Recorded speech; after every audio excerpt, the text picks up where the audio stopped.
Маскираните разбойници, од кои едниот бил вооружен со пиштол, затропале на влезната врата од куќата на 69 годишен жител на Бањешница. Вратата ја отворила сопругата на сопственикот на куќата, која била соборена, а физички бил нападнат и нејзиниот сопруг. Им ги врзале рацете и нозете со селото и плента, а од нивната сна побарале да им каже каде се парите. Таа им дала 90 евра, пошто во дневната соба во приземјето пронашле и одзеле 2 женски чанти, во кои имало разновиден златен накид, чија вредност според сопственикот се проценува на околу 30.000 евра. Со украденото заминале, а сопственикот на куќата успеал да дојде до блиската продавница и да го пријави разбойништвото. Тројцата од куќата пренесени се во гостиварската болница и задржани на тамошно лекување.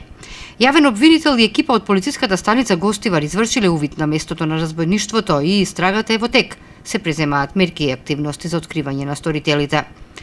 Синоќа околу 20 часот и 50 минути на регионалниот пат Гостивар Мавровјанови во близина на Бунец, местноста Влезна градба, патничко возило Volkswagen Polo со скопски таблици управувано од 37 годишен жител на Скопје загубило контрола и удрило во карпа.